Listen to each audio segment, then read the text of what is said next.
peeps. Okay, so I've been getting this same question quite a bit lately.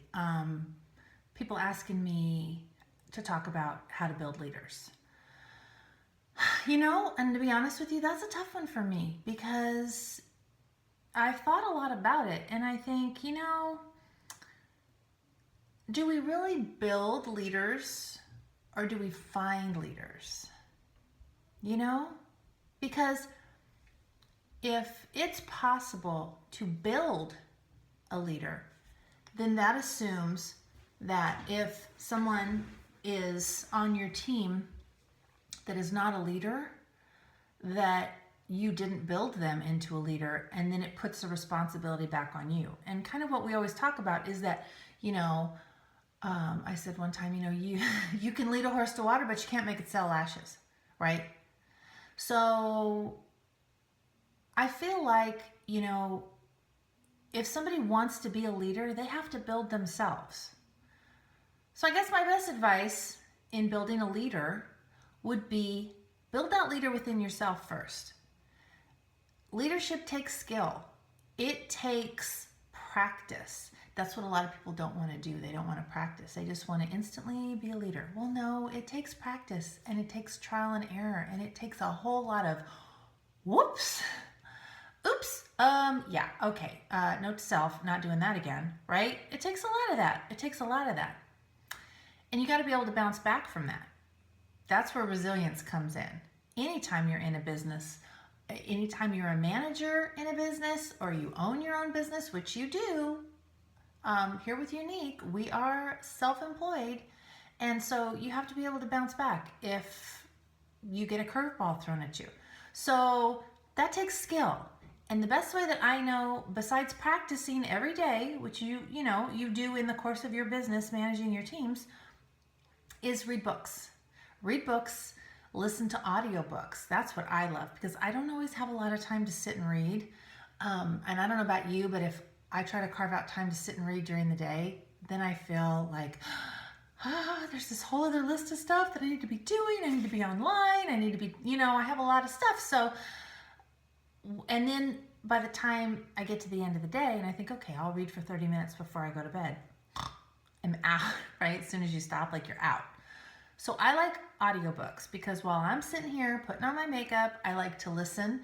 If I'm in the car, I like to listen. If I go for walks and whatever, that's my time and you can absorb a lot more that way.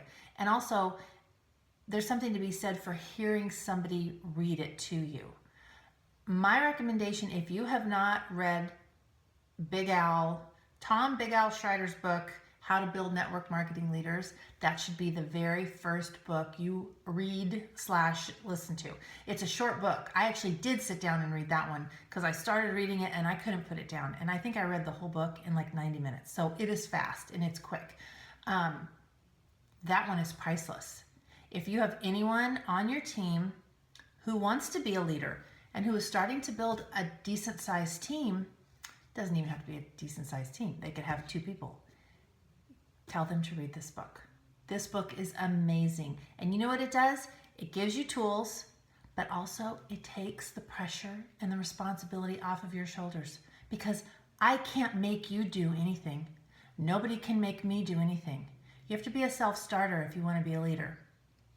So I think the best thing to do is build yourself to be the best leader you can do, and then show other people how to do that for themselves. So really you're a role model. So role model that for them, and then they role model that for the people in their downline. And that's my best tip. I really don't have any tricks. And I guess the only other thing, and I learned this from Big Al's book, he puts it perfectly, you need to figure out who to focus your time and attention on because there is a limited amount of time that we all have in a day. And so as soon as you can identify and find the people in your downline who have leadership potential and really want it, those are the people that you focus your time on. It's like the phrase, mentor many, coach a few. That's what I've had to do. I mentor many, but I only coach a few because I only have time to coach a few. And you know, if somebody is not interested, then I don't waste their time and I don't waste my time. Okay? So, read Big Al's book. That's the first place to start. He's got several books, but I would start there. And then just start looking online. Start looking for books that speak to leadership. There's just some really great stuff out there. And it's a skill and it's a practice, and you're not going to be fantastic at it right out of the gate. You're going to learn and you're going to grow, and you're going to get better and better at it the longer that you do it. And I hope you do it, because there's nothing more rewarding. I mean, I love helping customers, okay? And I love helping people pick out their makeup and all that stuff, right? But there is nothing more rewarding than helping somebody else build a business and change their own lives, and seeing that change ripple down into their family. That is what this job is all about for me. So anyway, I hope you all have a great day. Thanks for listening. Okay, bye-bye.